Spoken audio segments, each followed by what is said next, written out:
Hello dear ADPians, hello students, welcome to ADP star. मैं विवेक बंसल आप सभी का वेलकम करता हूं आज के सेशन में। आज बच्चों हम एक बहुत ही इंपॉर्टेंट टॉपिक में बात करने वाले हैं। ये एक ऐसा टॉपिक है जो आपने हमें काफी बार कमेंट में भी बताया कि सर आप बेस्ट बुक फॉर जेईई बताइए। बच्चों इस टॉपिक पे बात ही ऐसी है कि यहाँ पर आप बहुत सारी वीडियोस देखते हो, लेकिन आप ज्यादातर देखते देखते वीडियो को मिसगाइड हो जाते हो। क्यों? क्योंकि हर स्टूडेंट के लिए सिलेक्शन ऑफ बुक्स एक डिफरेंट क्राइटेरिया होता है कि भाई वो किस हिसाब से प्रिपरेशन कर रहा है और उसे बुक सेलेक्ट करते टाइम क्या चीजें अपने दिमाग में रखनी चाहिए। तो आज हम टॉपिक को फुली इसी प्रॉपर वे में कवर करेंगे कि आप अगर कहां पर जो ऐसे जिस हिसाब से आप प्रिपरेशन कर रहे हो उसी हिसाब से आपको बुक सेलेक्ट करनी है। तो वही मैं आपको बताने वाला हूं। तो जो भी लोग नए हैं, जिन्होंने भी अभी तक लाल वाला बटन मतलब चैनल को सब्सक्राइब नहीं किया है, तो please click on the subscribe button and don't forget to click on the bell icon. तो चलिए बच्चों सेशन को शुरू करते हैं। सबसे पहले हम बात कर लेते हैं फिजिक्स को लेके। क्या लगता है आपको माइंड में? तो सबसे पहले आप कमेंट बॉक्स में बताओ आपने अभी तक किन बुक्स के नाम सुने हैं। अब जब भी बच्चा प्रिपरेशन स्टार्ट करता है फिजिक्स को लेके, जेईई के लेके, तो वो एक बुक का नाम बड़ी गौर से सुनता है। अब मैं आपको दिखाने वाला हूं। इस बुक को जरा आपने बहुत बार सुना होगा। सुना है? Concept of physics. मतलब क्या है इसका? मतलब एससी वर्मा। बच्चों ये ऐसी बुक है कि आजकल के टाइम पे तो चलो बहुत सारी बुक्स आ गई हैं, बट 2010 और 13 के आसपास तक, मतलब वो जो पूरा टाइम था, तब तक हर टीचर क्लास में ये बुक डिस्कस करता था कुछ प्रॉब्लम। अभी क्या काफी ज्यादा मटेरियलों में भी क्वेश्चंस आ गए हैं, तो हाँ ठीक है, कोचिंग्स में थोड़ा हम लोगों का क्राइटेरिया कम हो गया है, बट लेकिन 2013 से पहले इसका बहुत डिमांड है। और डिमांड तो अभी भी मार्केट में बहुत अच्छी है एचसीबी को लेके।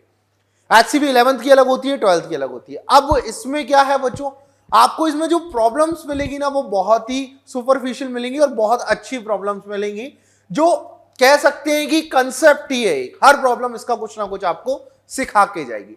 अब कैसे करनी है आपको ये, सबसे पहले आप ये बात करो कि सर बुक तो मैं ले लूं लेकिन करूंगा कैसे। तो सबसे पहले देखो, आप अगर किसी कोचिंग में पढ़ रहे हैं तो सबसे पहले वहां का मटेरियल आपको फिनिश करना है। नहीं तो आप क्या करोगे, आप कोचिंग के साथ साथ साइमल्टेनियसली रन नहीं कर पाओगे।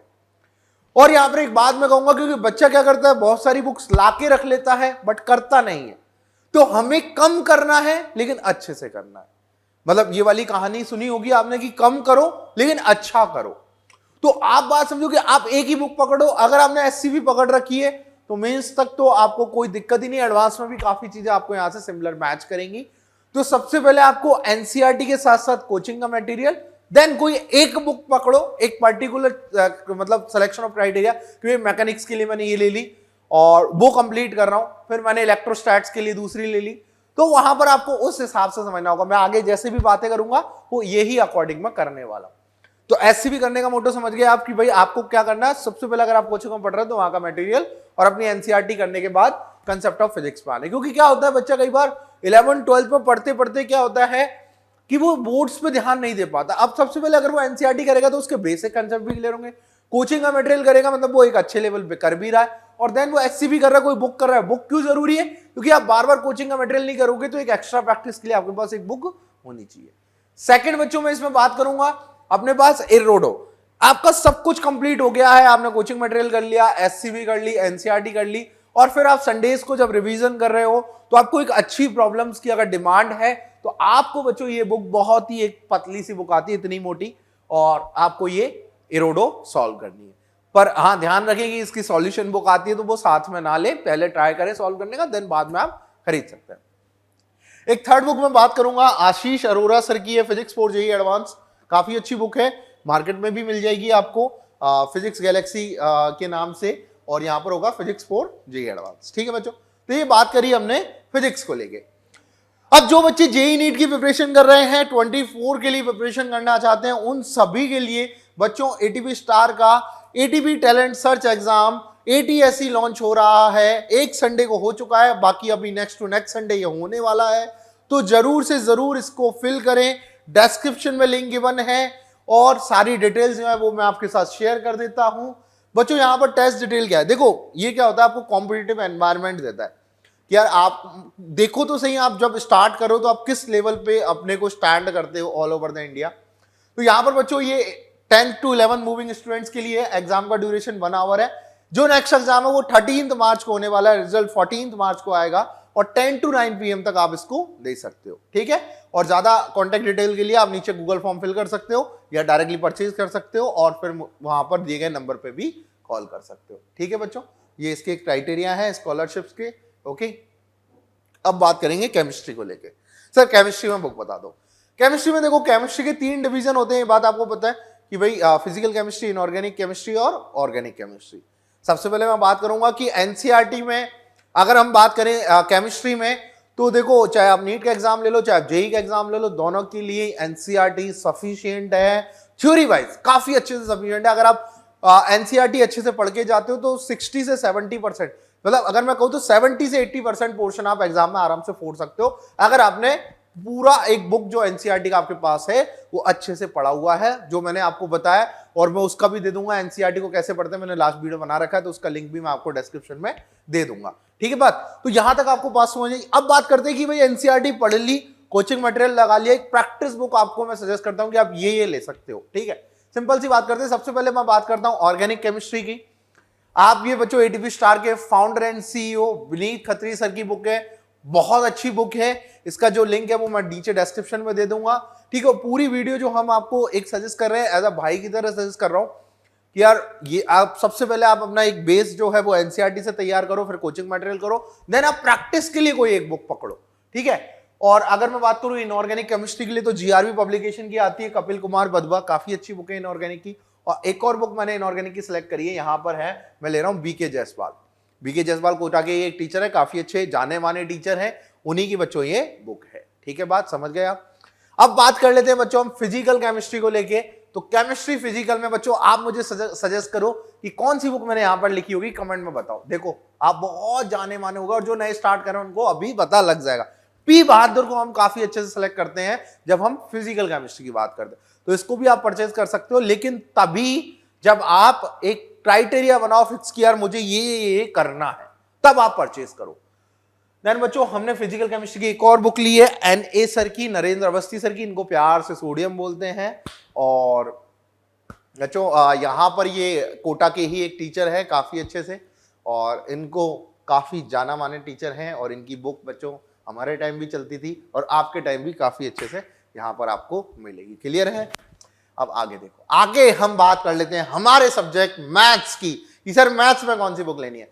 तो देखो यार, सबसे पहले आपको क्या करना है, अगर मैं आपको बेसिक सी बात करूं तो सबसे पहले वही एनसीईआरटी फ्री करो, देन उसके बाद आप अपनी कोचिंग मटेरियल करो, देन प्रैक्टिस के लिए कोई एक बुक पकड़ो। तो अगर मैं बात कर रहा हूं कि अगर आपको सबसे पहले ये बुक्स तो मैं बाद में सजेस्ट करूंगा, सबसे पहले मैं आपको बताऊं जिनका बेस कमजोर है और जिनको जेईई में टच करना है कि यार मेरा बिल्कुल बेस कमजोर हो रखा है, मेरे को तो अभी अपने आप में कॉन्फिडेंस लेके आना है, तो सबसे पहले आप आरडी शर्मा करो। आरडी शर्मा ऐसे नहीं पूरी करने बैठ जाओ, कुछ कुछ पार्ट करा और फिर आप देन यहां पर मूव हो जाना, ठीक है। ऐसा नहीं है आप पूरी करने बैठ जाओ, बहुत मोटी बुक है नहीं कर पाओगे। तो एनसीईआरटी करने के बाद, कोचिंग मटेरियल करने के बाद आप उस बुक पे आ सकते हो। कोचिंग मटेरियल से पहले भी आ सकते हो आरडी शर्मा पे कि यार आपको कॉन्फिडेंस बूस्टअप चाहिए, तो काफी अच्छे अच्छे सवाल आप उसमें मिल जाएंगे आपको मेंस लेवल। देन बच्चों प्रैक्टिस के लिए बुक्स मैं जो सजेस्ट करता हूं वो बच्चों को यही है कि आप ये ले सकते हो, समीर बंसल सर की बुक है जीआरबी पब्लिकेशन की। समीर बंसल आपको आराम से मिल जाएगी, कैलकुलस पोर्शन के लिए काफी फेमस बुक है। इसके बाद बच्चों हमने लिए इंटीग्रल कैलकुलस के लिए एमजीएच की बुक आती है एक, मैकग्रल पब्लिकेशन की, और विनय कुमार सर की बुक आती है, विनय कुमार। फिर उसके बाद डिफरेंशियल कैलकुलस भी सेम आती है, मतलब 2 पार्ट है इस बुक के, एक इंटीग्रल कैलकुलस और एक डिफरेंशियल कैलकुलस। आप प्योर एडवांस की तरफ जाना चाहते हो तो बच्चों एडास गुप्ता ले सकते हो। एडास गुप्ता बेस्ट बुक है प्योर एडवांस वालों के लिए, तो उसको सॉल्व करो। बट ऐसे नहीं है कि यार मतलब एक को लेके बैठो और उसको करो। देखो आरडी शर्मा के लिए मैंने इस वजह से बोला कि आप पूरी नहीं कर पाओगे, उसको लेके बैठ के तो कुछ हासिल नहीं कर पाओगे। बट इन बुक्स में से जो आप पोर्शन सेलेक्ट कर रहे हो उसके लिए एक ही बुक लो और उसको कंप्लीट करने का ट्राई करो, ठीक है। और मैंने जो यहाँ पर बुक्स ली है बच्चों, ये लिए हैं, ये वही एडास गुप्ता। और अगर आप और अच्छे से काफी अच्छे से अपनी मैथमेटिक्स को करना चाहते हो तो आप एडास गुप्ता या फिर ब्लैक बुक में से एक सेलेक्ट कर सकते हो। This is called black book, Vikas Gupta और पंकज सोनी सर की बुक है, ये भी कोटा के ही टीचर्स हैं, ठीक है। और बच्चों अगर आप देखो सिंगेज को मैं इस वजह से कम सेलेक्ट करता हूं, अगर आप कोचिंग कर रहे हो सेल्फ स्टडी वाले के लिए सिंगेज बहुत अच्छी है। कोचिंग कर रहे हो तो सिंगेज की तरफ आप ऐसे जाना कि कोई टॉपिक वाइज की आपने सिंगेज उठाई है, वरना सिंगेज बहुत हैवी बुक है और करने में ही अपना टाइम काफी चला जाएगा। तो इस वजह से सिंगेज को तब उठाना जब आप एक मीडियम लेवल पे चल रहे हो और आपको जरूरत है कि नहीं यार मैं कोचिंग नहीं जा पा रहा, मेरे बहुत सारे चैप्टर छूट गए या जो भी है, तो फिर आप यहाँ पर जा सकते हो। बाकी मैंने सारे ऑप्शंस बच्चों आपको दे दिए। क्लियर है बच्चों? तो यहाँ तक थी अपनी बात। सारे ही ऑप्शंस पे हमने बात की अच्छे से कि यार आपको क्या करना चाहिए क्या नहीं करना चाहिए। हर चीज पे पहले अपनी टर्म्स एंड कंडीशन लगाओ कि यार पहले मेरे को एनसीईआरटी करनी है, उसके बाद मेरे को कोचिंग मटेरियल करना है, देन मुझे एक प्रैक्टिस बुक चाहिए। तो हर क्राइटेरिया में अपने हर एक फील्ड के लिए एक बुक ले लो। यार मुझे अगर कैलकुलस के लिए चाहिए तो मैं समीर बंसल सर की एक बुक ये रही, फिर विनय कुमार सर की ले सकता हूँ। अगर मेरे को प्योर मैथमेटिक्स में बहुत एडवांस प्रॉब्लम करनी है तो मैं एडास गुप्ता और ब्लैक बुक में से ले सकता हूँ। पर यहाँ पर बात समझो कि जो मीडियम बच्चे हैं वो पहले आर डी शर्मा करें और फिर उन्हें ऐसी बुकों में प्रॉब्लम है तो वो सिंगेज की साइड जा सकते हैं। मैंने सारी ऑप्शन आपके साथ रखे हैं, बस एक चीज का ध्यान रखना, कम करो लेकिन अच्छा करो। ठीक है बच्चों, सारी बातें यहाँ पर होती हैं पूरी। एटीएससी की सारे लिंक्स नीचे डिस्क्रिप्शन में गिवन है।